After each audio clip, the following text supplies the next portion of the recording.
Welcome to BONN PARK. I'm Sarah. And I'm Marshall. And I'm Chelsea Scherer. Welcome to BONN PARK. Welcome to BONN PARK.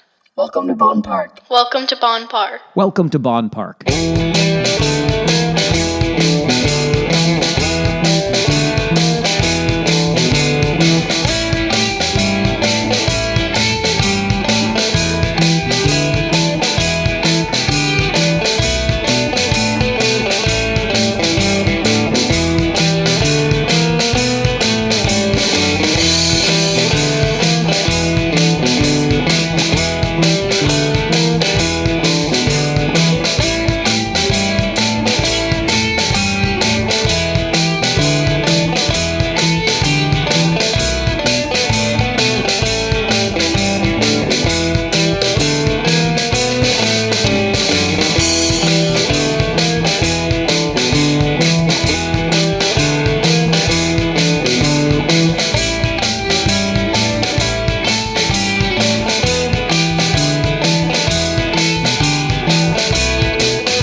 Oh my God, 10 years ago. I feel like I was in high school 10 years ago, but it was not. I was, Sarah. I know. Okay, well, let's start with that. Chelsea Scherer, thank you so much for joining us. Yeah, I'm really excited to be here. I'm so happy to learn that we went to the same high school. Yep, Resurrection. 20 years apart. Okay, not that much. Yeah, but- that much, because I would have gone in 1990. Okay. Right? Yeah, I was not born yet. No, that's amazing. What year were you born in? 93. Oh, that's a good I year. just turned 30. You did, right, because Yeah. we were into that. Happy birthday. Thanks. Oh, you missed the 80s. Well, you know what? I can just relive them, just the good parts. Yeah. End of show. Yeah. I keep saying that lately. You're like, yeah. Thank you so much, really, for joining us. We're so excited to have you here. We're glad that you've set up some video for us. This is the first for us. So I'm also very intrigued to see how you work. As you know, we've been making some movies for a while, and I've been a long-time photographer, but I'm always learning stuff. And I met you at Katie Billow's Women in Film meetup back in March. It was a few months ago. I think February or March, I think. Yeah, I think it was February, actually, now that I think about it. And oh my gosh, we had such a good chat. One was about decentralizing our lives from men, so we can talk about that if you want, because I have told so many people your words, and I have really been thinking about this. And the other thing was I had just bought a brand new DJI gimbal, and I had no idea what I was doing. And I put out an Instagram story and just said, help. World, I've tried. I've watched the videos. I've downloaded the app. Like, I don't know what I'm doing. And you and Chris von Kleist actually were the first people to help. And you gave me like an hour, maybe longer, hour and a half of your time over FaceTime. And you showed me every button and every gadget and every lever on that gimbal. And I'm still learning, but I would not have gotten that far without your time. So I really appreciate it. Here you are, just like freely giving your time to me because I was struggling and I was suffering. So thank you. Of course. A lot of people did that for me, so you gotta pass it on. You have to. You have to. And just the hands-on learning is just better. It is. Yeah. Yeah. That's why I was like, we could do a call or meet up. And you're like, we can do this over FaceTime. We got this. Yeah, So exactly. thank you for that. Of course. I'm going to have more questions as I get a little bit more comfortable with this piece of machinery. Oh, yeah. Yeah. Just fucking sorry. That's okay. We can swear on the show. It's our show. We Just can fucking FaceTime you. Fucking FaceTime you, Sarah. Thank you. And then the other thing we touched on, which Marshall has to, no, I'm not, I was just about to put words in your mouth, Marshall. Just about to say that you have to endure these conversations, but you happily engage in these conversations with insight and with a kind heart. Something that Chelsea said to me at this Women in Film meetup was, I'm really trying to decentralize my life from men. And those words stuck with me. And I mean, we're here to talk about video. We're here to talk about your work. We're here to talk about what you're doing out in the community, Chelsea, but let's talk about that first. Yeah, I think about this a lot. Do you just want to get into it? Yeah, we want to get into it. So it sort of means like decentralizing from men actually means like decentralizing yourself from like the patriarchy, right? Like it's every factor. It's romantically, it's how you view like yourself and your parents, how you make money, how you present yourself, how you dress, how you feel about your body.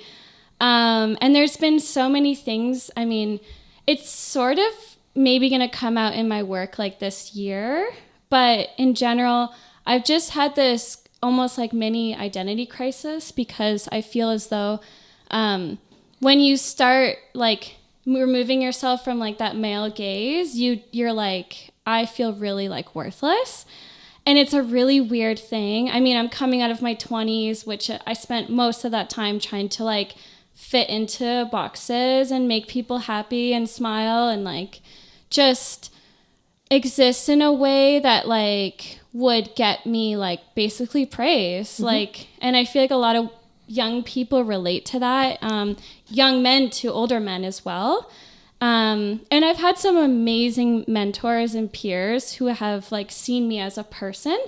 But I have just found that if I didn't put myself in those boxes, and I was so scared to disappoint those specific people. So obviously when I started my business in 2020, if you look around, especially in KW, video is all men.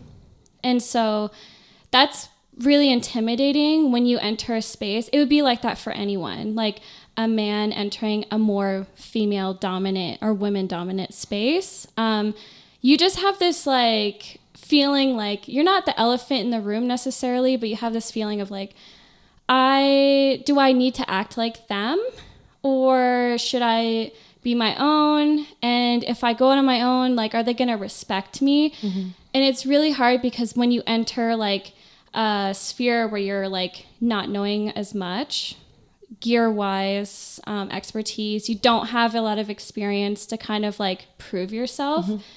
You're like, how do I get the validation from these people? And mine were all men. So I felt this pressure of like, oh, I have to do this corporate work, and like I have to work on like all male sets, and like just, yeah, basically stroke their egos, you know, and so deal with the uncle that always or the older man in the room that always wants to tell you how to use your gear. Yeah. Totally. Like, back off. And you're totally nice. Like in the first year, I found I got some really interesting responses about opening a business in this space, and like most of them were super positive.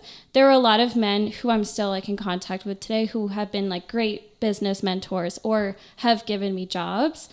But there were also a slew of like freaking weird ass DMs. I'm telling everything where like they would compliment my work and then ask, I know this. I know exactly what you're about to say. But go ahead. They would like ask me if I like need help.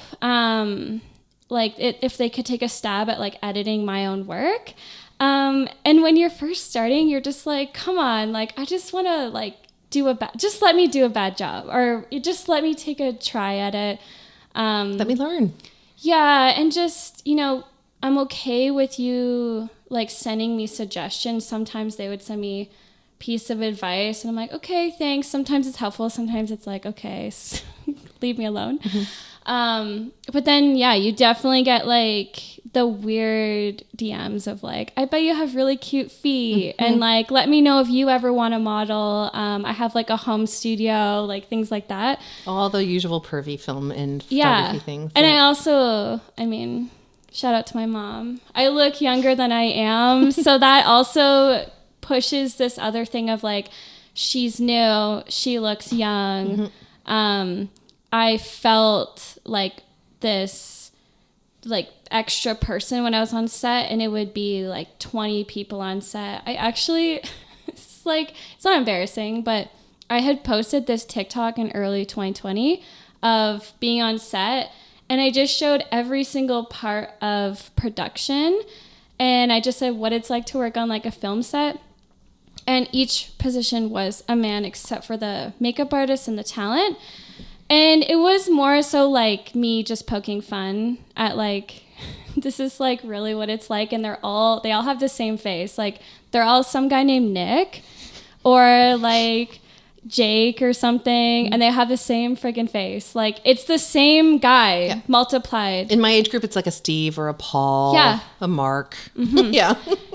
And it was definitely, I got some spicy feedback on that. I've recently been introducing Marshall to the types of DMs that I get as a woman working in a mostly male field. Yeah. And he's like, what are you going to do about it? I'm like, no, you don't do something about it. You don't even open it. You either don't open it, you definitely don't acknowledge it. And if if you even said, hey, I'm not interested, you're opening yourself up to a barrage of insult that you did not invite to begin with. Oh my God. Yeah. It's like chess. Yeah, it really is. You have this so much emotional labor of like, I don't like, this is going to get a little dark for a second. It's all right. But it's, it's like that edge of like, I don't want to displease them because this community is small. And like, now I'm not afraid, but at certain points in my life when I was starting out, I was afraid like I might lose a business opportunity. Now I like literally don't care. I'm like, I don't want to work with people who are friends with you anyway. And you will not stroke an ego to get a job. Yeah. I won't do it. No, definitely not anymore, for sure. And I'm not going to just be like nice to someone who's pushy. And it's exactly that. Like you have to teeter this line of like, thank you so much for your help. Now, like, please fuck off. Yeah. Yep. Yeah. Unless they're like actually trying to set you up with like really good information or a business connection or like, trying to be someone who's going to help you succeed, then it's like they're just trying to get to you in other ways. Whether they want to start a podcast or a video or whatever, or they just really want to date you. Yeah. It's really hard to walk that line and figure out what's going on. Oh my God, yeah. Because I'll help.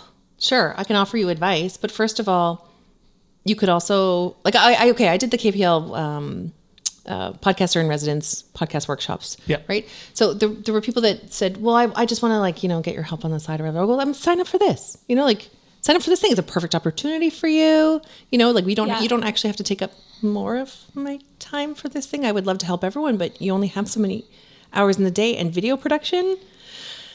Yeah. It's a hog. It takes a lot of time. There was like a serious epidemic of, I'm sorry, Marshall, you don't look anything near 50, but I have this thing about male clients that are like mid 50s, 60s above.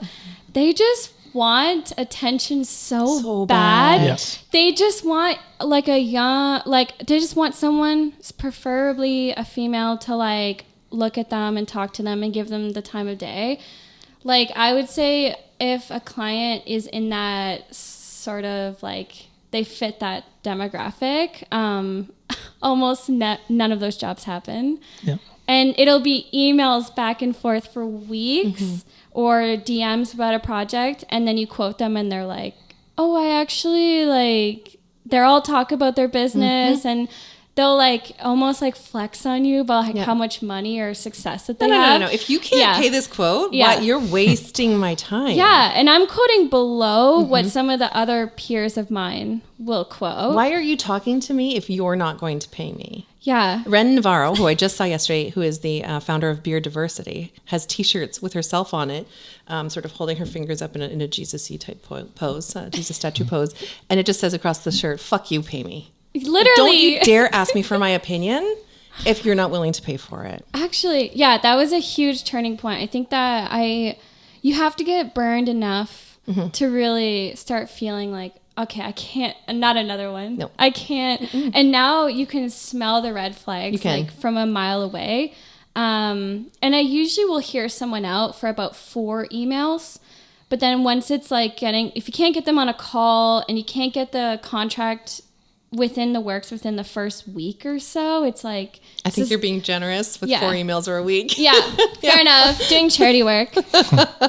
Yeah. Giving back to the community, stroking those egos. Sorry, someone has to do it. Those 50 and 60-year-old men, they want my attention too, but in a very different way. Very different way. Whoa. Yeah, just as a warm body to talk to and tell me how the world works, and basically just they like rope you in and they basically corner you and they just want to tell you about. Whoa. Yeah. They're projects that never get finished and they want your opinion on it. And they want you to work for free as well. Yep. Yeah. And then they leave and they don't recognize there's no self-awareness, there's no equity in the conversation. They've just been taking up my time and draining me. Yeah, and it's not equal. But as long as I'm polite and I'm looking them in the eye and look like I'm listening. Oh my God. I think they walk away never questioning that they never asked me a question or cared about, I've seen that for years. They're probably not trying to get in your pants like they are for us. They're not. I mean, I don't want to disprove. I'm sure that some of them are, Marshall. Right. No, but even over long periods of time, maybe it could be neighbors in your neighborhood. They don't bother to learn the name of your wife and your kids, you know what I mean? Or take any interest whatsoever. Yeah. they see you and target you, and Yeah. Another portion of this age group too that I find, and it's not necessarily specific to this age group, but I would say maybe 40 and up ish, is that men often want a trophy for being quote unquote on our team. Sometimes it will be like, well, I don't even like makeup on women, or you don't even need that, or you look so great, or I like a little extra weight, or whatever the things are that are the opposite of the beauty norms. Men often want a trophy for that. And I'm like, I don't wear makeup. I don't wear eyeliner for you. Yeah. This is for me. And, good on you for the self-esteem of thinking that I dressed today to please you, but I'm not giving you a trophy for that. Yeah. I don't know. I'm like born and raised in Waterloo, and I came back after living in Toronto, but I came and like worked in the tech scene. If you've ever like kind of been around that scene, The bro tech scene? yeah. Really weird. And The eye movements. I just felt like I don't know. I felt like I did not fit in. It's I'm sorry, but it really feels like they're drinking Kool-Aid. And you know what? It's okay to do small ounces of that if like the company has like a really good mission that's greater good. actually legit. And they need to figure out their business things. But yeah, I'd noticed like a lot in like even office culture with this like championing of like, we're going to have like a women's day or something. You're like, what's that about? This stuff, yeah. right? And, I'm just like, and then they like, will just like order cupcakes and you're like, what makes you think that we all like cake? No. Newsflash, I don't even like cake. yeah, it was just, I don't know. There's like so many times I felt like they missed the mark. And why are the Women's Day events geared to the women? They should be geared towards the men, Yeah. not the women. Like every we already day. know. I've been in a 35-year relationship with my wife. Okay. And so I Hi, would Sylvia. I would have started seeing things early on in our teens even, but it was really, I think, in our early 20s when we went to go look to buy a car, and the car sales people would come up and immediately talk to me. Oh my gosh. And not talk to Sylvia. And I Yeah. remember, and I would always have to explain, you're talking to the wrong person.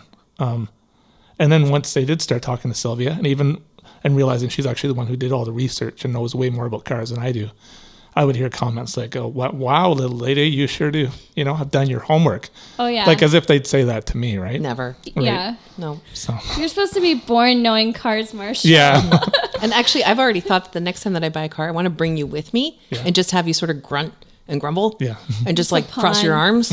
But I'll do the research. Right. Right? Or should I bring Sylvia? yeah. Bring The two of us together, we could get me a good deal, right? They won't know who to talk to. Yeah. No, I'm Too many sure. breasts in the room. We're Yeah. No, confused. actually- We're mesmerized I'm by the sure. breasts. I'm sure things have changed since Yeah. we were in our 20s in some ways. Yeah.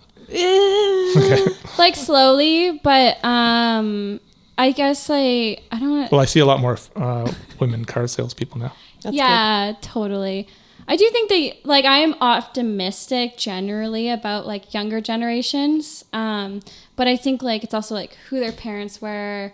It's also did you guys like watch The White Lotus? Did you watch that, Marshall? did. I didn't. I know what it is. I watched the whole thing and I was disappointed that all the people who I just hijacked your story, but I'm just No. going to tell you this. I was disappointed that smart people that I know recommended this show to me. And that the entire show ends in, yep, pretty women are going to fuck up your life. Yeah. And to me, the ending of that, it was such a cop-out. I'm like, if you're relating to this, we have bigger problems than what you think this piece of art is about. It's about you then. Yeah, that show had so many things going on, but just like the hookers at the end swindling that like nice young boy who wanted to give them a better life because he thinks prostitution is like only a means through like actually sex trafficking, which is horrible. Horrible, but also not true. Sex work is work. Yeah, it's work. But for totally. me, it's the last scene in the airport. And sorry, turn this off if you haven't seen it. But Yeah.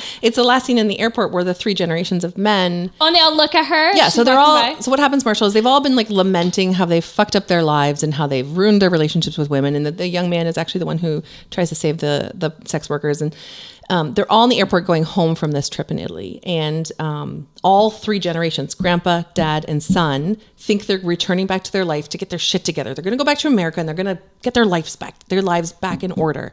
And a gorgeous woman comes off the plane they're about to board and in slow motion walks through the airport, and all 3 of them jaw drop, look at her. And the message of that is, it doesn't matter what you're going back to, you're going to fuck it up because beautiful women exist.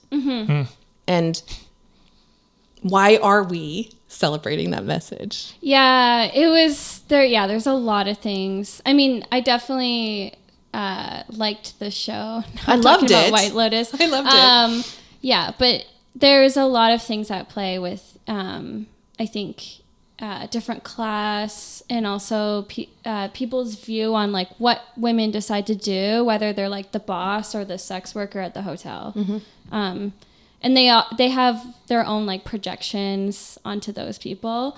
Anyways, we're like derailing this. But no, I think that message is really a kind of an important way to bring this conversation full circle, that even in media still, something as hyper popular as White Lotus is still passing this message on. Right? Yeah. I mean, like, yeah, you're just saying that, Marshall, you had like men corner you like and like verbally and try and like get you to listen. And I just keep thinking about like how many, like, even just contractors, I think in general, most of society doesn't see themselves as a contractor. Like they see themselves as like the 9 to 5. And so they can tell us how they want us to do our jobs and how they want us to fit into the societal sort of. Anyways. Instead of trusting that we know how to do our job, let us do it. Yeah. And then it's like, actually, I have worked so much harder in this job working for myself than I ever have. Same. Like I did not give 100% at probably any of my other jobs, like here and there. But definitely not a tech job. I was probably doing like 16% of what you do now. Yeah. And did you come out of high school and go into a journalism program? When I left high school, I was pretty obsessed with daytime TV, and I just wanted to work for like Marilyn Dennis. I just wanted to work on a network TV show. Yeah, Marilyn Dennis show was great. Yeah, and so I just wanted to go into film production or TV. Never got into film school, waitlisted. So then I ended up just going for journalism.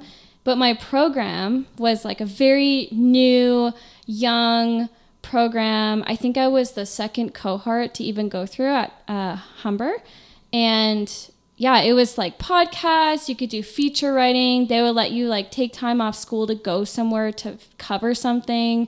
All of our teachers knew us like more than the first name basis. Like they were asking about what we're going to do after school, who they know that they can connect us to. So definitely not like a normal university experience. Young professors in a young, like sort of vibrant environment. A lot of my professors were in their 50s and 40s. Like John Northcott, who does like CBC weather, was one of our profs. Most of my profs were actually in their 50s, but I think because they were working in the media, they had this, you have this urgency to stay relevant when you're in a space like that. So they naturally knew what was going on in culture. They knew how to talk to us. They had like a different grit. As a freelance writer, I've often thought that if I had gone to journalism school, I would have benefited greatly from it. But in my own experience, many editors and writers my age or older who did go through a journalism program seem very rigid in their ways. Like rigid. Like, this is how you write. Oh my gosh. It is literally the who, what, where, when, how, and they stick to it. And if you venture anywhere off of that, apparently you're doing it wrong. Oh my gosh. And so that's just my experience over many years. So when I look back, I sometimes think, I'm glad I didn't back then, 30 years ago, to go to journalism school. Yeah. They are... some of my profs treated it like it was some sort of military school. We would show up at 7 a.m. and have to do these news quizzes. You'd have to listen to CBC radio at 5 a.m. to know what was happening, and then you'd be quizzed on it. Oh, wow. I failed every single one because it wasn't questions about, which country is passing this law today? It would be like, what color of tie was the prime minister wearing when he stepped off the plane? Right. Like stuff like that, where they want you to know every detail.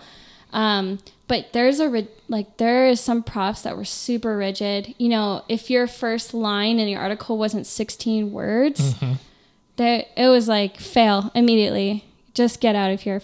Quit the program. Yeah. There's definitely some hardcore, pretty like pretentious almost journalism people still out there. And honestly, the rise of blogs, which started when I was in school, and YouTube and, you know, podcasts, has really made journalism much more approachable, and almost like citizen journalists now can be anywhere.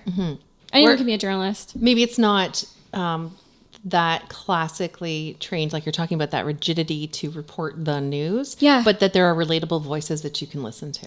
Totally. Yeah, I started out writing like entertainment fanzines. Oh my God, I love it. And then I'm just celebrating my 17th year as a weekly columnist with the Wireless Chronicle. And I've also written for rock magazines and some sports and wrestling. And I was just talking to Sarah about how we have a blog on our website. Yeah. And it's the first time in my life where I can work on something, on our podcast, where there's nobody mucking it up. Like nobody... You can freely write with your own voice. Yeah, or putting some ridiculous headline on that doesn't make any sense. Yeah. You know, I sometimes go, did you even read the story? Like, that's not even what it's about. Headlines are a whole topic Yeah. for journalism. I like got into a beat where I was doing tech, business, science stories, which This is after school? during school. Okay, yeah. continue. Sorry. You kind of just, when you're in school, they're like, whatever beat you want to do, just do it. You do get forced to do a lot of politics when you go to school in Toronto. So for a while I was covering Rapford, and all of that craziness was happening while I was in school. So it was a lot to experience. And so yeah, you get to do these science, tech, politics stories, and I find those headlines are like the most charged up, where they obviously just like really want the clicks, but it creates this kind of gap between the sources, who are the politicians, the scientists, the experts, who like don't trust us because they're like, how can you put that headline? Yeah. Mucking it up, like you said. Yeah. Okay, so then from out of school, you went into tech in Waterloo. Is that what brought you back home? Yeah. Yeah, tell us about that. I actually came back home for love. Oh, it happens. It happens. And then fell out of love. I'm just kidding. Also happens. Yeah. So yeah, I came back to Waterloo. I had ended my contract at that YouTube channel that I was working at, and then started working in the tech scene. I was looking around. I'm like, where are all the creative people? So I was adding people on Instagram, just everyone who looked like they were doing something creative, like designers, people in marketing, musicians, because I just wanted to know what was even happening here. I hadn't been here in 7 years, since high school at that time. So I was looking around, and I convinced a tech company to let me do like social media and video for them. Yeah. Which, how many years ago was that now? That was just before the pandemic. So that was like 18 to 2020. So still in the time where everybody wanted social media, but usually some poor schlep in the office, it gets dumped on their desk because they're in communications or marketing, and here they are, they have to take over the social media channels for companies, having no idea or no real experience in content creation. Yeah. Or art, for that matter. They want you to do... There was a time...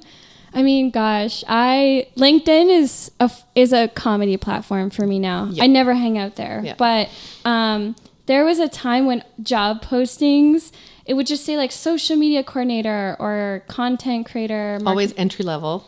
Marketing strategist. Yeah, marketing level. So like $1 an hour pay. No, literally, there's so much underpaid work here. But yeah, they would expect you to be Like you can do PR articles. They want you to write the blog. They want you to do newsletters. They want you to like run the Twitter account. They want you to make something go Make viral. content. So strange. Yeah, it's hard to be good at your job actually. But now that's a really good point. Hard to be good at that job because they're asking for so much when really that's a job for multiple people. Yeah, and It really is. I think people are just starting to take it seriously because I'm once in a while I will go on Indeed just to see like if anyone wants a photographer or videographer, because sometimes you do need those corporate cash cows. But I'll just go on there and look, and now they actually have a videographer in-house position, which was never a position. No, but it's taken this many years for it to turn over for the people who are running the social media channels, if they're the strategist or if they're the digital marketing manager or whatever that looks like, for them to say, I can't film this for you. We need to hire someone. Yeah. You're asking me for a production. Oh, fully. You know? Actually, yeah. I worked at this lovely company called Applyboard.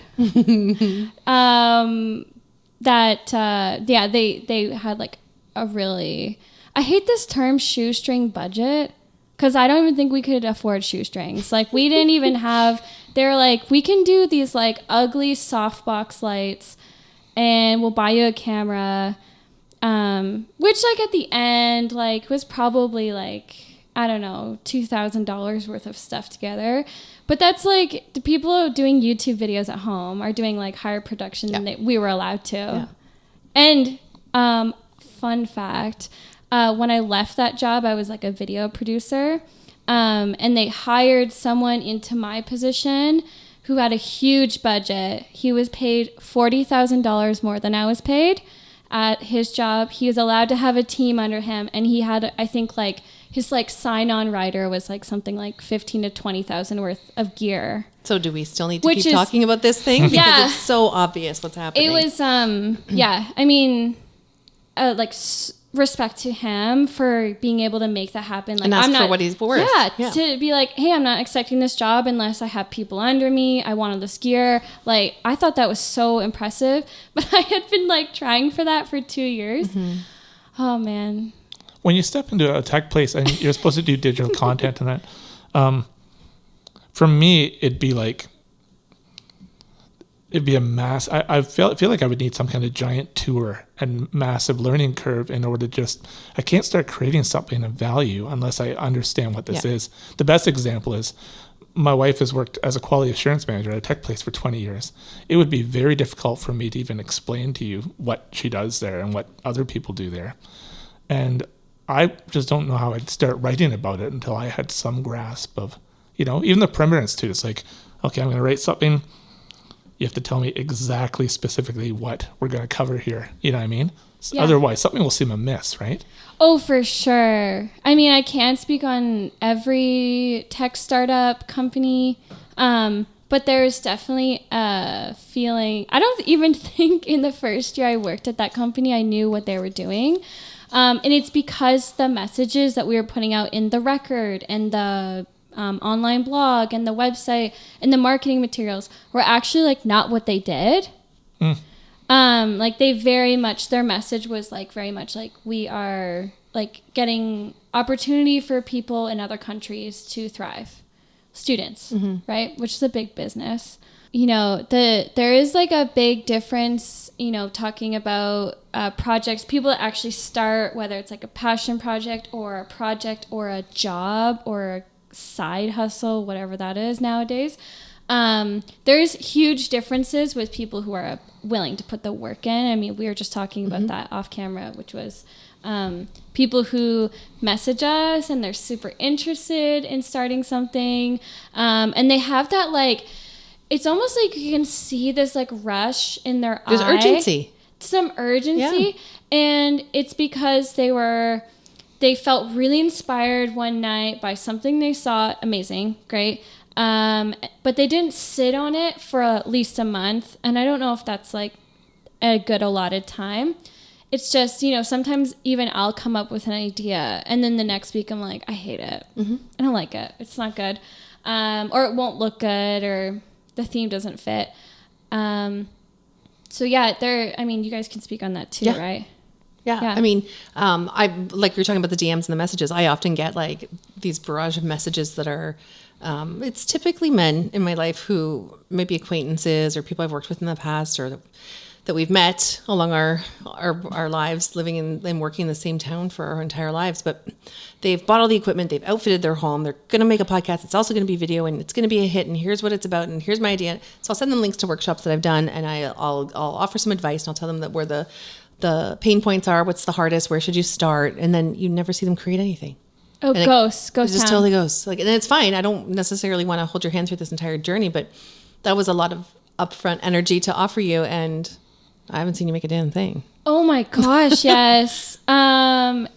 It's Like, sad. like I once bought knitting needles and I've never learned how to knit. So like I We all get do it, that. but it's knitting needles. Yeah, it's knitting needles. I feel like a little twinkling star falls every time a male's entrepreneur dream dies.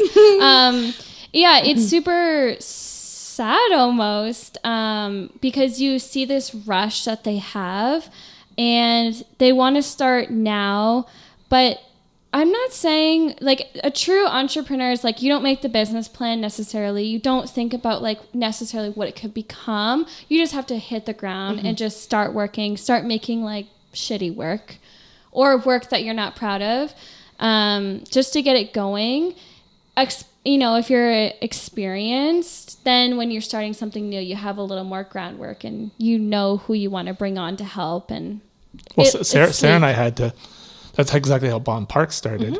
But we also, there were things we didn't know about until we did it, which is basically, you don't know till you're doing it, till you realize, okay, we can handle an interview where we both are kind of at the same level of being good listeners and taking turns. I think that's a really important thing that you don't even know if that works yet until you actually do it, right? Oh, for sure. Yeah. I think people, when they're making like any type of content creation, it's really hard to be able to cohesively explain yourself and get the messages across and get to the point of the content that you want to create. And then you have to distribute it and market it in all these different ways. And those are the parts that I find people struggle with the most is they think about the whole package. So they think, oh, it's a video series about this, or it's a company about this. And they're so focused on the product that they haven't thought about like the most important part, which is how they're going to market it. I mean, it's good to have a good product, but I work with a lot of people where their product is garbage. But the message is being sold. But their message is being sold. It's pretty wild in the e-commerce space to witness that and also like be a part of it. I can't like call them out, but there was definitely probably about 4 clients I had last year where their product was very bizarre. They're not in the portfolio. You can't find them. But also, if you're being hired to shoot a thing, I mean, I've worked all And those there's years. models and there's a studio and it's super professional. And I've then got a contract and you've hired me to shoot this thing and I'm going to shoot it. the money's there. The money's there. Yeah, the money's there. And But then, yeah, it's not going to end up on my website. yeah, you see No. the product and you're like, oh my God, this is going in the landfill. 100%. Packaged beautifully. Drop shipped beautifully. Dropped it beautiful. That's how the home shopping channel survives. Oh, yes. Marshall has a pop culture obsession with the home shopping channel. Well, it's also like therapy. Okay, is. you guys talk about it. I was going to talk Yeah. about a whole other thing, Yeah. but I want to hear about this. One is I find it really relaxing. 100%. Right? It's a utopian world. Nothing bad ever happens on the home shopping channel. No, in it's- fact, they don't talk about anything that's happening outside the home shopping channel. No, you're safe. If you're tuned in to the Home Shopping Network, you're safe. Yeah, you're safe. Yeah, there is nothing that's going to jump out and scare you and surprise you. It's just, we have something very special to show you today. We've got the deal of a lifetime, right? And this is going to solve all these problems, all that stuff you bought before that you were disappointed by. This is not it. This is not one of them because this is new cutting edge technology. Yeah. And it's like, this is going to change your life. Yeah, that's a really nice feeling. And the way they present it is so, they coddle you almost. Oh, that's a good way to say it. The shoes, it's like a hug for your feet. Yes. Right? Yeah, like everything's a hug. It's going to, you know what I mean? But each product It will bring you surpasses the peace. next one. Yeah. It'll bring you peace. Yeah. Yeah, no more of this. No more. You don't have to worry about that. You know what I mean? Those crepey lines on your neck. going to take care of that. Those crepey lines in your neck, just buy this Tupperware. And it will, your issues of your necklines will be gone. No, but the serums that have these things from Madagascar, and this comes from the coral reef, and just all these products that this is a magical ingredients to put all together, and this is the thing that's going to make everything better. Yeah, it's crazy. I never underestimate just different marketing practices that have been around for a really long time. And I think what is it called? TSC? Yeah, The shopping? today's shopping choice. Yeah, that's what it's called now, right? Yeah. I don't know. It is. I thought it was Keep the up. shopping channel. Sarah, keep up. No. Yeah, it's like this, people are probably sleeping on it, but it's this whole network of customers and people that tune in. Mm-hmm. And there's very much a generation that is still watching TV. Yeah. That's why we've all seen Dr. Phil, because it's on at every hour of the day. And people who are buying from here, it makes them feel better, right? It's like their day's not going great. They're not feeling fulfilled. There's the showstoppers on. And guess what? It's only going to be $19.99 a month. It's not like you're really dropping $1,000, right? But you are. Yeah, right? Over 4 years. Yeah. And once you have the Vitamix, you can throw everything else away. That's right? a good blender, though. I mean, It is, Throw your kids away, the car. Yeah. You don't need anything. No. just this Vitamix. Marshall, do you think that the TSC is like, kind of, there's like a dark thing there? Like they really are just projecting like consumer culture? Because it's pretty evil, I'd say. It's evil but comforting. And oddly, all that lying. We have this on record now. And embellishment somehow makes us feel But it's good. calmer and better. This is the American dream or something. Yeah.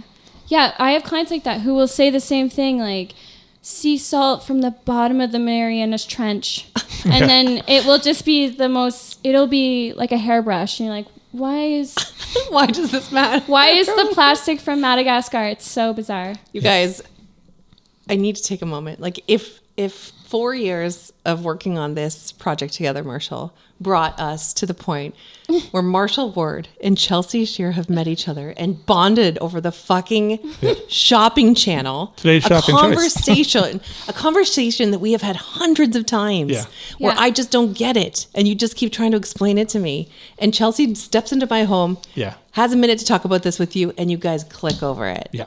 This is an amazing BONN PARK moment. Yeah, it's I mean, you just watch it tonight on YouTube. Okay. It's on YouTube. Of course it is. Yeah. Of course it is. Just watch like a highlight clip. Marshall, will you send me one? I will, yeah. Or is that like, is it sort of sacrilege for you to go find TSC on No, YouTube? I can do that. It's just imagine instead of going to a dinner party and there being ugliness and terrible conversations and insults and stuff, going somewhere Sounds where like a fun dinner. Going somewhere like the Home Shopping Channel where the lighting is perfect, everybody looks Have fantastic. you been there? No, I haven't. Should you guys go? Maybe, yeah. but just imagine where Field trip. nobody contradicts each other. Nobody would ever, except for the last product. Disagree. Yeah. The newer product is contradicting the last one, right? Yeah, because that's right. each product, like this blender is better than the last blender. Yeah, they'll talk about how if you've bought those juicers and they're so messy to clean up and stuff like that, I would think, but you were telling me last week that juicer was change your life. Yeah. And just this world where everybody's just like so positive, you know what I mean? Oh my They gosh. coddle you. Every Chelsea Scherer single words. time like somebody tastes the yogurt from the Vitamix, oh my gosh, it's so incredible. Yeah. No, but nobody's ever said, it's I've okay. had better. Yeah. I've had better. Weird texture. No, like everything's super positive on the Home Shopping Channel. I just like listening to you talk about it really makes me think about how the TSC is like basically a cult. Yeah. Because like they are like really fostering people in their community with all these like really positive messages. You can be your own person. Like you can achieve every dream you've ever wanted with these placemats. I've never thought like that too. It is a cult. But it's a little cult. But then what's on the outside? You know, like is there a dumpster in the back with all these Vitamixes in them? Maybe. I also believe that some of the people are outright lying about their personal relationships on there. My husband and I have had this mattress for 20 years. Yeah, let's see the marriage certificate. Yeah, right. And, my kids, when we were at this home, they were ecstatic. It was so easy to plug in. It's like nobody ever says, this was frustrating as hell. You know what I mean? Yeah. The last one was a nightmare, and we threw it out. Like nothing ever bad has happened or did happen in the past. It's like a little uncanny valley. Yeah. A Truman Show. Yeah. A little Truman Show. The Truman Show. Yeah. It's a safe space to live and exist in. Like if you want to just zone out and not really think about it, yeah, you can watch 40 minutes of that show for sure. Yeah. It's the longest stretch you've watched, Marshall. A few hours. Yeah. I like that you're just putting, it's been a few hours, You get Sarah. Moving on. sucked in. Well, now that I understand, it's coddling you like a piece of music. Yeah, the Tony Little, some exercise equipment or just... And then like every like 40th product, they're like, the devil loves you. Anyways, so this carrot cutter.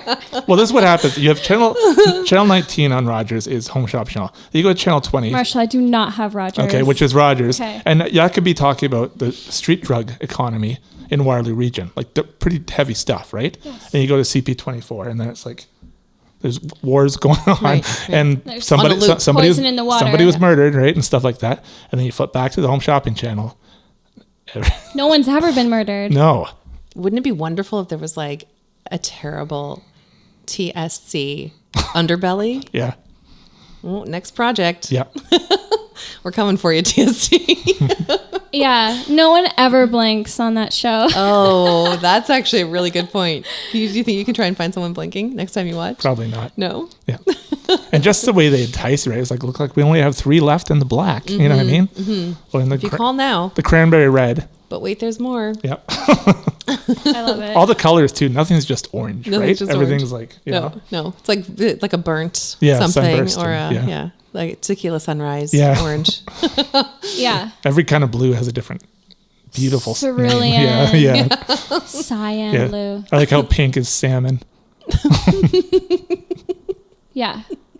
They're pandering to like that like 80s, 90s crowd who like pink things. Yeah. Right. Yeah. The, they have to the call it something else. asymmetrical shirt will make you look thinner. You know what I mean? Everything's, Why are they still selling the asymmetrical shirt? I thought this went out like 15 years ago. also the cold shoulders. the cold shoulder. You're the one that taught me that. Yeah. Yeah, I didn't know that's what they were called. I think that's hilarious. Yeah.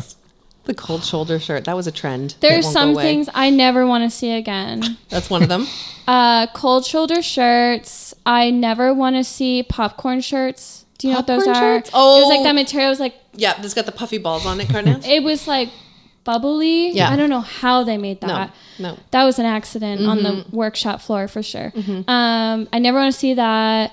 You know what? I used to hate cords, but I think they could come back.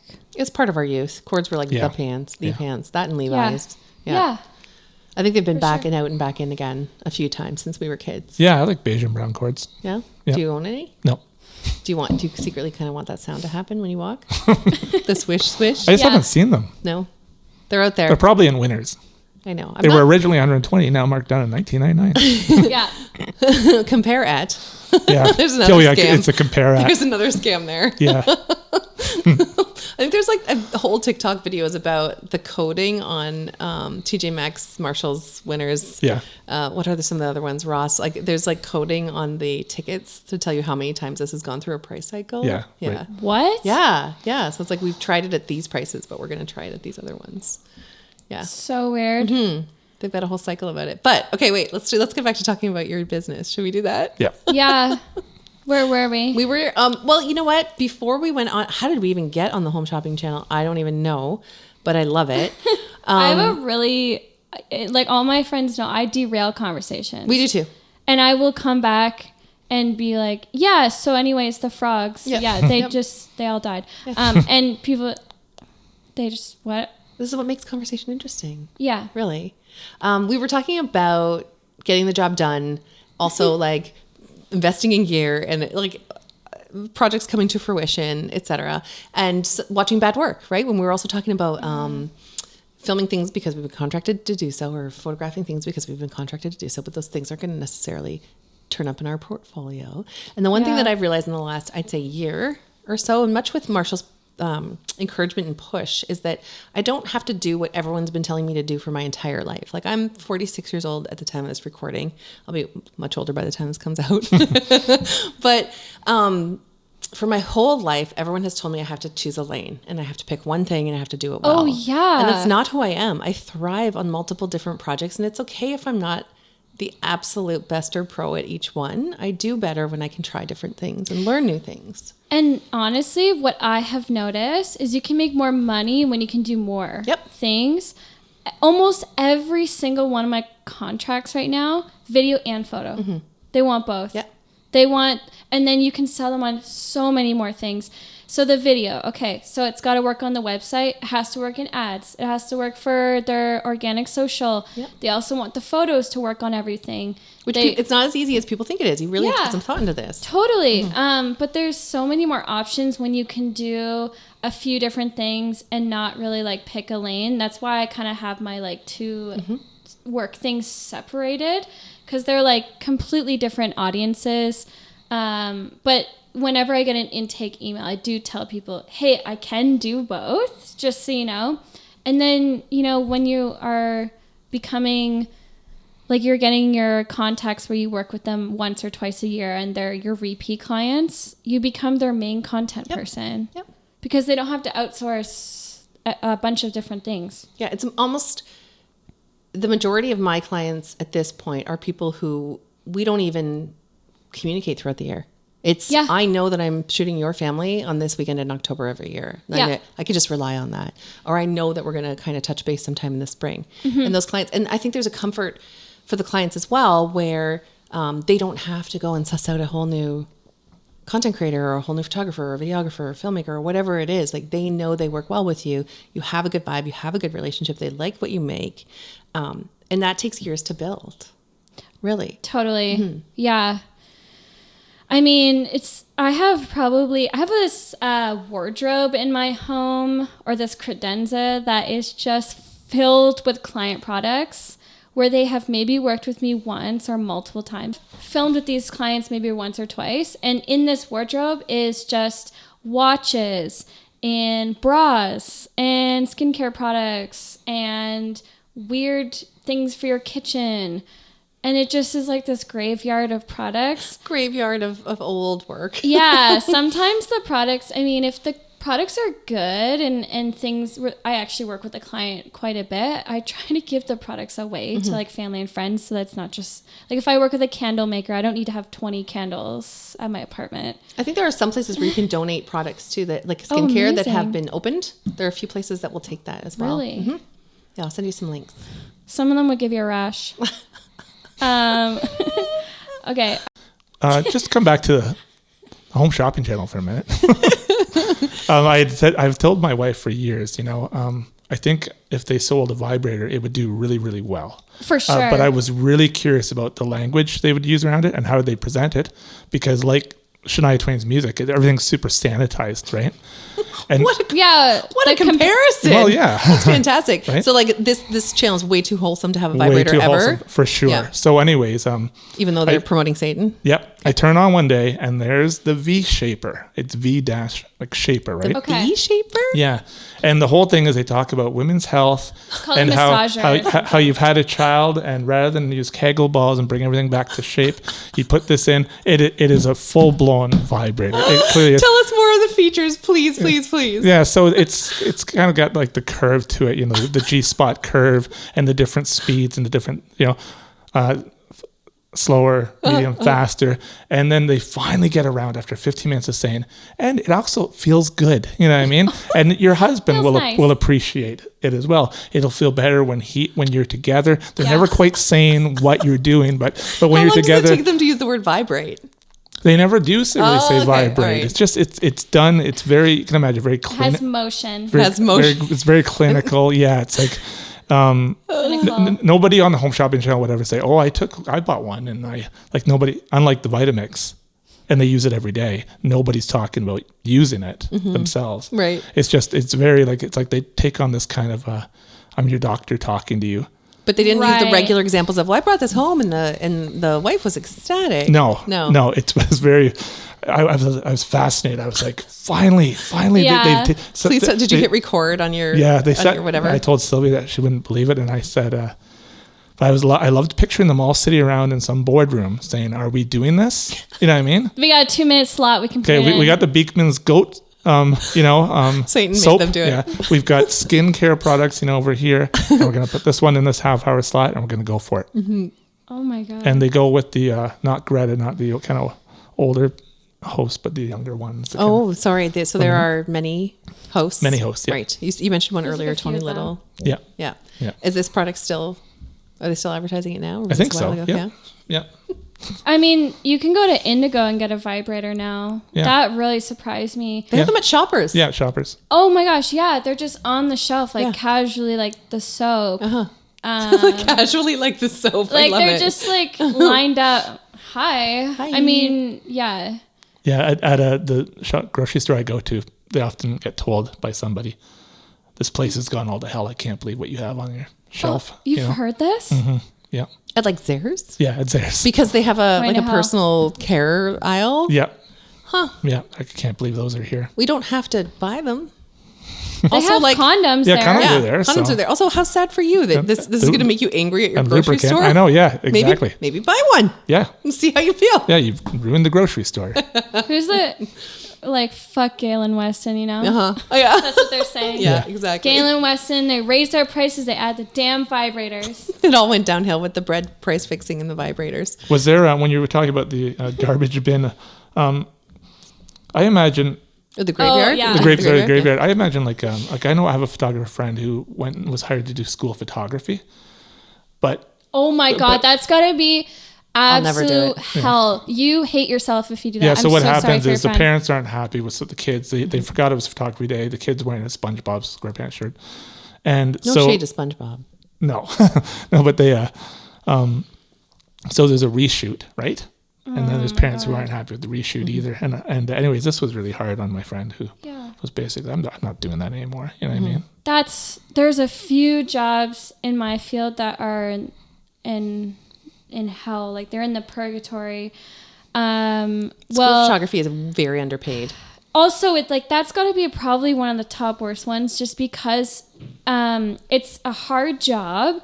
It's probably not paid well. It's a long day. You got to go through the whole school, and you're not particularly doing anything that feels good. No. Like you're not doing anything like that feels meaningful. That's tough. And to me, like as a parent, school photo day, if your kid wore the wrong thing and had fucked up hair, Yeah. that's your photo that year. Yeah. Totally. Tough. It's like the Santa Patooties. photo, right? It's like that's That was your that's kid. a little moment Yep. that was captured in time. Yep. You get what you get and you don't get upset. That's why I love the photo booth in the mall with the 4 little photos. Yeah. It's 4 little moments I have captured so in many of time. those. And they're going to be whatever they are. There's no need to take a retake. No. Yeah. Yeah. Nobody's got $3 in their pocket anyway. If you I think have you probably one, tap now. Yeah. Oh. I think it's 15. Yeah, it's probably more like $20 for the 3 photos. This must feel pretty good to be 30 and you've already you've established a really creative life for yourself, eh? Like you're Yeah. on your own terms, right? And Yes. hopefully it's just gets better and better from here. Do you want to reflect on that you've already put together a really nice body of work so far? Well, thank you. I feel like I have not updated it in so long, but thank you for saying that. Yeah, there's so many, I feel like, cycles you go through with entrepreneurship. I went into it as like creative first and had no business literacy. So I think I've paid my dues in every single way with the, low paying work, the mean clients, the soul sucking jobs, the great jobs where you didn't hit the mark. I've had like every single one. And I'm getting to that place where I can, work with the people I want to work with. And I think that I see value finally in myself, which is a really hard place to get to because for so long you're like, I just want to validate and I want my peers to look at me and go, oh my God, like kudos to you and you're doing so well.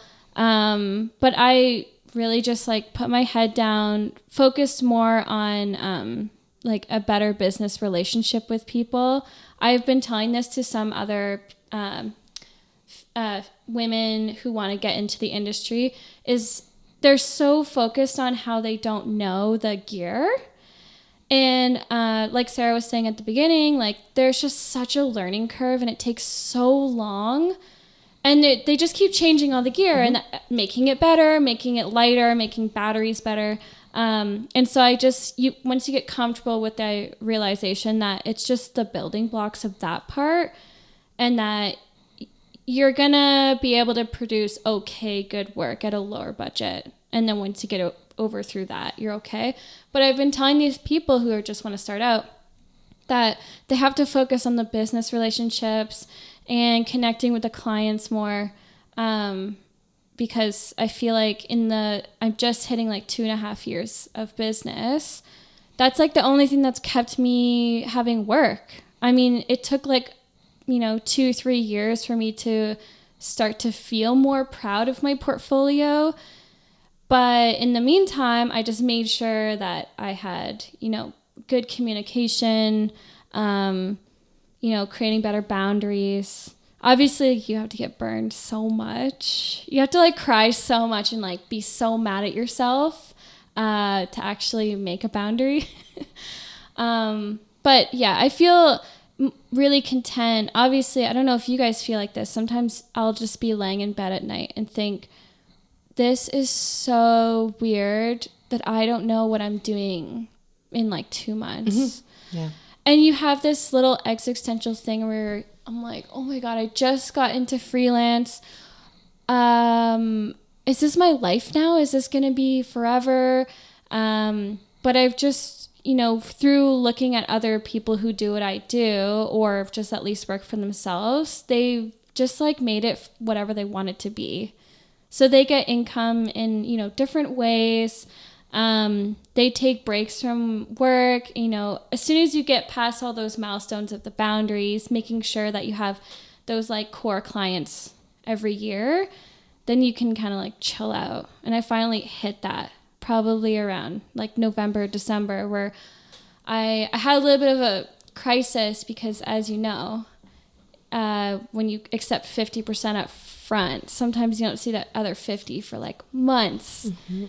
And entering the new year, I was stressed about taxes, and I was really stressed thinking if I don't get paid by some of these clients, and this is not going to be a viable career option.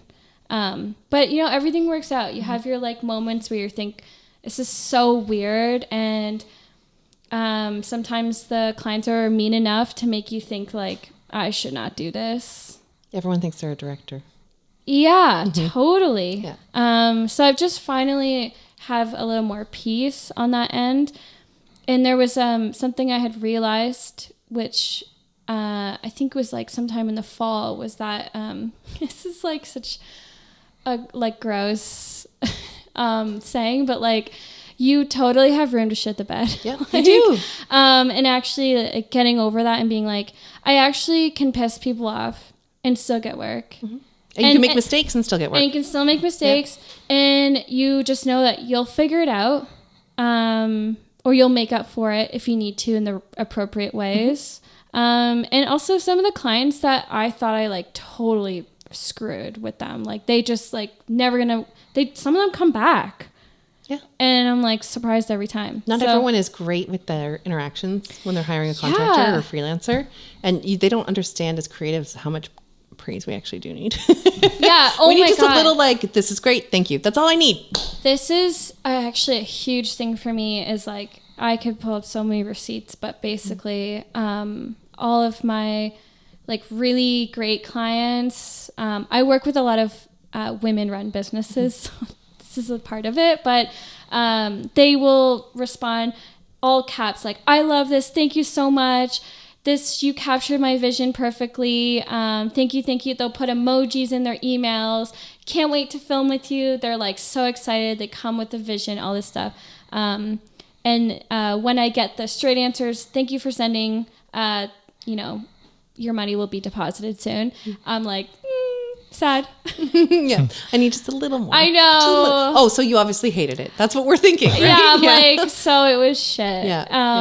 But that doesn't always mean that. It doesn't Sometimes mean they come back that. and they're we love what you did last time. I'm really? Yeah, you have to almost like pump up yourself. You do. You totally do in this line of work, for sure. And also just like move on. Like there's just times when you're like, damn, I wish the lighting was just a little different and it would have looked slightly better. Yeah. Obviously that's the learning experience, but I feel so much more at peace.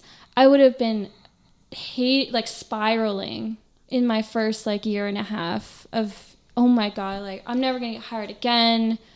My peers are going to know that I'm shit. Imposter syndrome. Yeah, they're gonna think, what did we pay her? Yeah, all that stuff. Yeah. I know that was supposed to be wrap up, Marshall, but I have something else I want to bring up really quick, which is we have a really good relationship with Kitchener Public Library. They support our show in numerous ways, and actually, we're working. They're a supporter. They're a partner for our Hip Hop Hope documentary. Fiscal sponsor.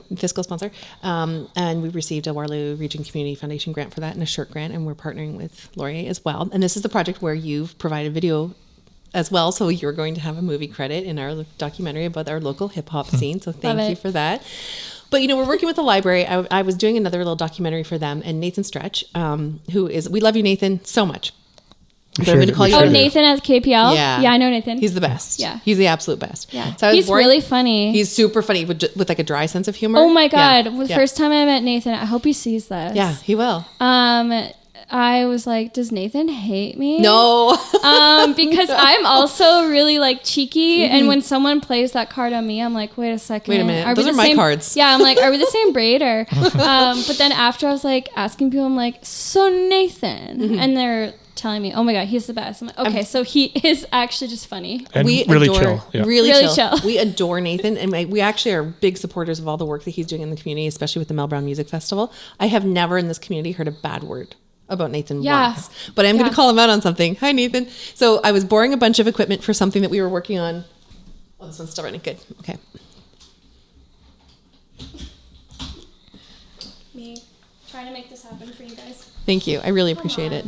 Sometimes these damn batteries. Oh, so this is the one you're done with, right?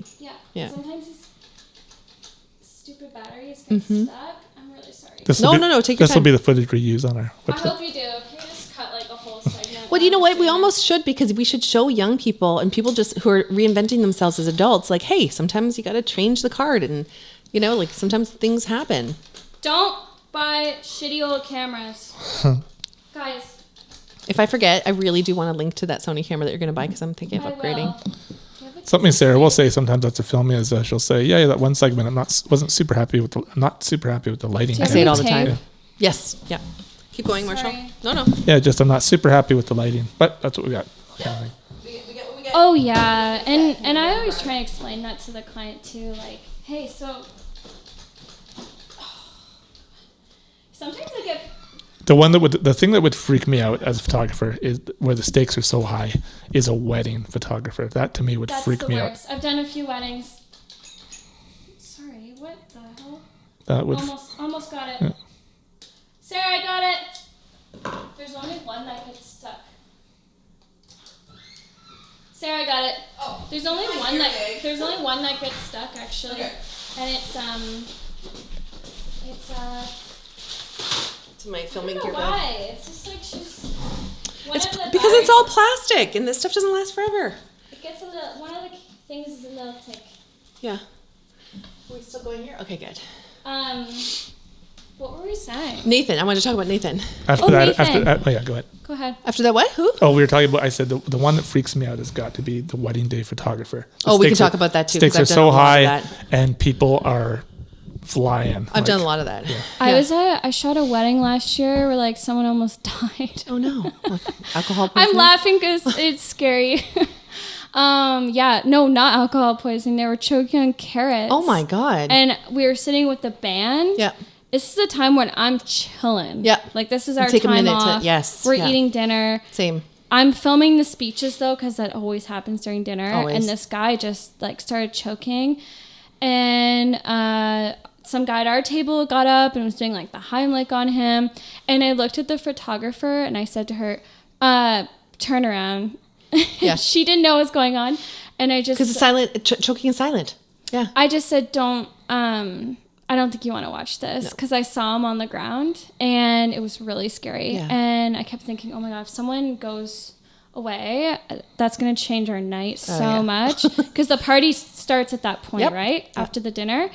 And if someone goes away, It dies. Or yeah, ambulance. I know. Or, yeah. I just like goes the away. expression.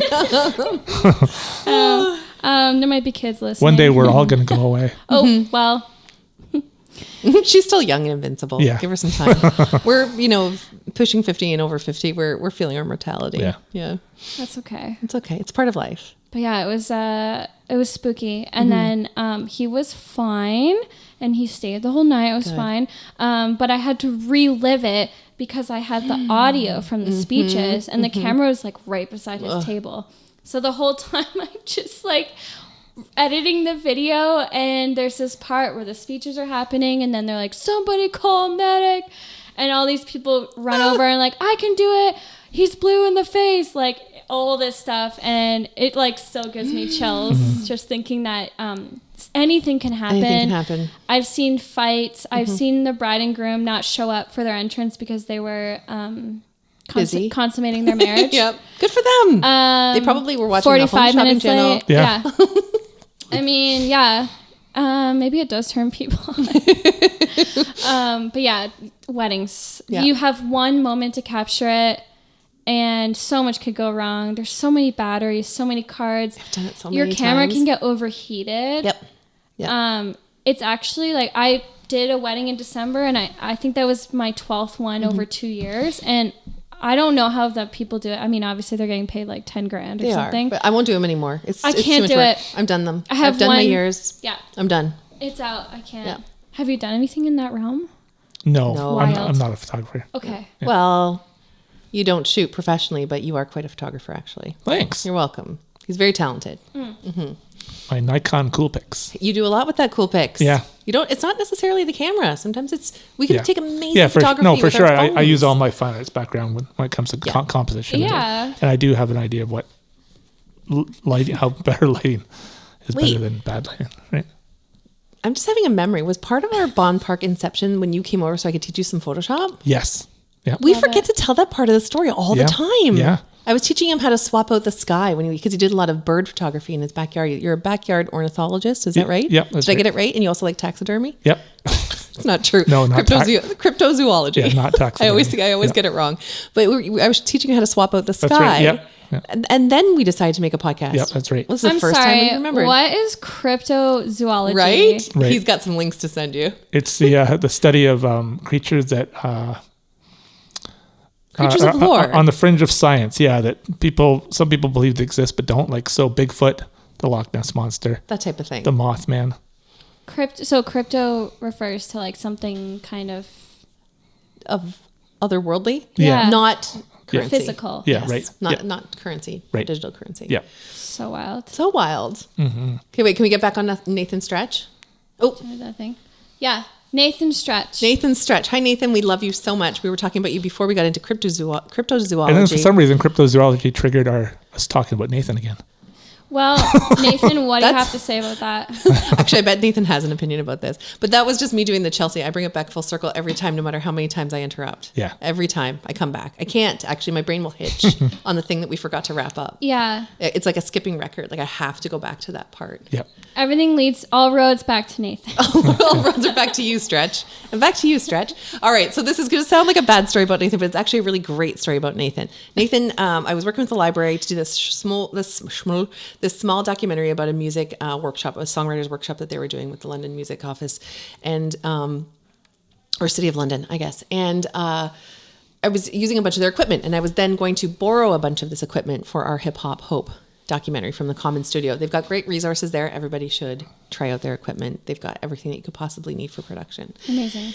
So anyway, Nathan brought out a bunch of these C-stands. Now I know what they're called. And I was like, I don't know what this is, and I don't know how to use it. And he's like, are you going to borrow this stuff and you don't know how to use it? Don't you make films? I'm like, yeah, but like, I'm a scrappy dude. Like, I don't know how to, I'm not. You'll figure it classically out. trained. I'll figure it out. The answer is I will. And to be honest, one of those stands did bite me. I've got a bruise here from when it bit I've me on been the hip beaten bone. up by gear so much. So, I mean, it's physically taxing I guess is the word I want to Yeah, say. It's I'm a lot. sure. Marshall's seen me pack stuff and lug stuff, and I'm just like, I've got this. Please don't mess with my system, because we have a system. Yeah. We know which cards have been used. We know which stands go where. We know which pockets of our camera bag the lenses go into. Please don't mess with my stuff, right? Yeah. And if people are offering help for free, I love that. That's great. But anyway, the story about Nathan, back to Nathan, is that Nathan was sort of chiding me about not knowing how to use this equipment. And then very quickly the conversation turned into, he's like, oh, right. You're making stuff, and it doesn't matter if you don't know the name of this or what the function of that is. I've seen you figure it out, and I know that you're going to make an amazing product on the end of it. I know that you're going to create something that we're going to want to watch. And it was a very quick turnover of somebody being open-minded enough to know that I don't have an education. I'm not classically trained in all of this stuff, but I have figured it out. And if you just leave it with me, give me a second. I'll know which levers to pull and which wing nuts to turn and how to set this stuff up, right? So that is just a shout out to Nathan having this little personal journey of, okay, I know what all of this stuff is on a very intimate level because I am a video guy and I have had the training, and it's okay if other people using our stuff don't know. Totally. Yeah. I feel like that was something I encountered so much in that first year of work, where I had no idea what they were talking about. Yeah. No idea. They're just throwing around these terms like on set, and I'm nodding. And then I'm looking at what other people are doing. Okay, so this one, or they say, can you go get me this type of battery? And I come back with like 5 because I'm like, I don't know. I don't know. Is it one of these? Which one do you want? But yeah, you have to learn practically, and you know, that's why I think it's so important. Like I'll still message photographers and ask them, what type of flash do you use when you use photography? Because I've never done that before. Yeah. Or I'll ask people, like, do you think that this type of camera fits for like a next step for me? Someone that knows me, obviously. I will not buy a single piece of gear without asking the community, what do you think? Yeah. And is there something better that I don't know? Yeah, about? or I'll put on my story like, hey, I'm looking to get a monitor. You know, which one do you think is like worth money? Is there one that's cheaper that's good enough? And people always come through. But yeah. I know lots of 56-year-old men who can help you with that. Oh, perfect. I bet there are so many. Oh my God. My favorite question, shooting weddings is the worst for that. It's always somebody's uncle fixing his belt who wants to tell me how it's going to be with the camera. Can I just say one thing also about that specific demographic is why there's a few things I like. Have you seen like memes where it'll be like something starter pack? Yes. So this is what I think would be the 50 to 60-year-old man who's interested in starting, who's doing video or podcast starter pack. It would be those really ugly softbox lights. And the other corner, it would be a green screen because for some fucking reason. They're so obsessed with green screen. Why are they like abomination? I've been asked to do it so many times. I'm like, stop. We're not doing this. No, horrible. Also, what is the image that we're going to use? Yeah. Like the beach? And what makes you think your hair, or what is left of it, is going to make this work? Yeah. That hairline not going. The hair always kind of looks really weird. It's not going to work. Yeah. So it's that lighting, a green screen. And then I've been saying this for so long, but Anthony Bourdain has a serious chokehold on men in their 50s and 60s. What is every man in my life, aside from this one, Marshall? They say they are obsessed with Anthony Bourdain. I'm like, you think that's the goal? So dying with nothing and people leaving a smattering of broken hearts of the people that loved you is the way to do this? They think he's like the ultimate boss. Ugh. It's so funny to me. It's so predictable to me. It's just so, please don't say you like Anthony Bourdain. I'm not sure if this can continue. I don't know who that is. Are you being serious? Yeah. I fucking love you, Marshall. I don't love you. Yeah. Are you telling me for real you don't know who he is? Yeah, I don't know that name. This is why we are friends. Mm-hmm. Thank you. Okay. He's like, sorry, Marshall. Like a movie person? No. He's like the most famous Kitchen chef. Confidential. Most famous in the world. dead one. He died. He killed himself. A chef? Yeah. Yeah.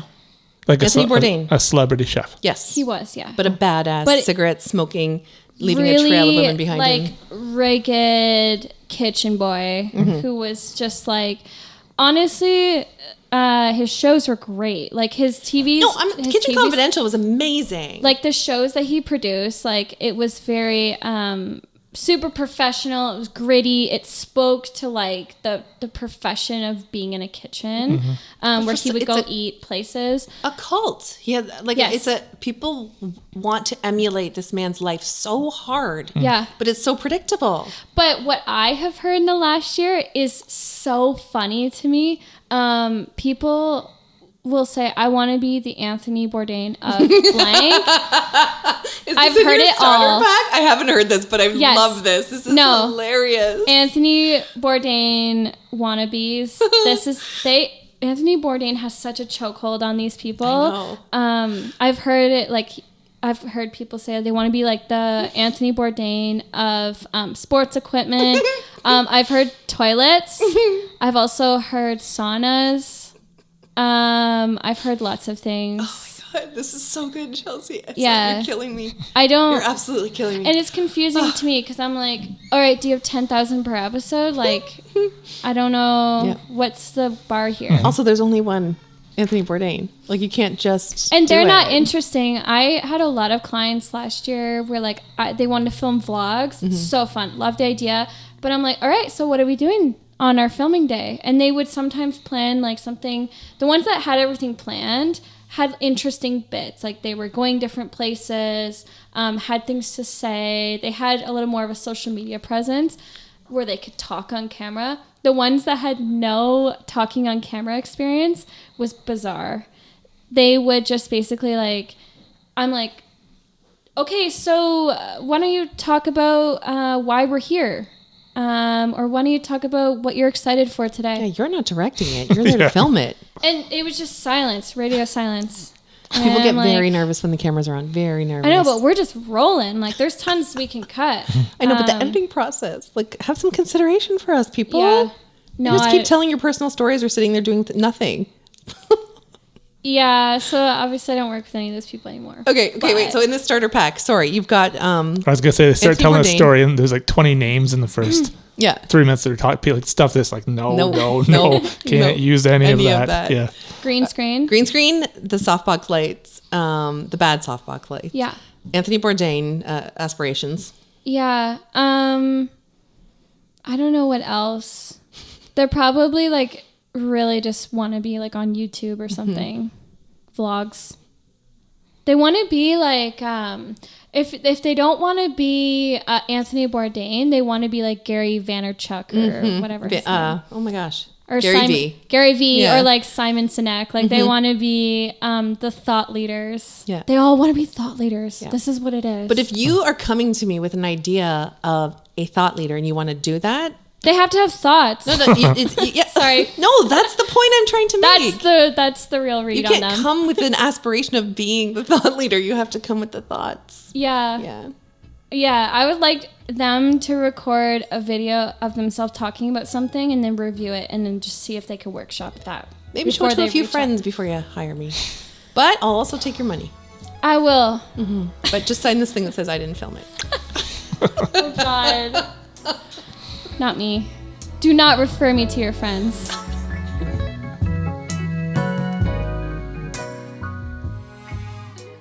BONN PARK is made possible with the support of the Waterloo Region Community Foundation, the Kitchener Public Library, our local sponsors, and you, our loyal listeners. we make this show in Sarah's kitchen. If you like it, please rate and subscribe. That helps us get the word out to more listeners. The BONN PARK theme song is by Alan Lung. Sarah and I are super excited for season 4 and all the amazing shows we're going to bring you. We're also really excited about our secret side podcast called An Unscripted Spectacle, Wrestling with Wrestling. And it's not actually about wrestling. No, it isn't. It's about a lot of things. Mostly life. Yeah. And there's a lot of laughter. Yeah, there's tons and tons of laughter. We're incredibly proud of it. So please check it out on all your streaming platforms. An unscripted, I can't say it. Can you say it? An unscripted spectacle, wrestling with wrestling. Meow, meow, meow, meow, meow.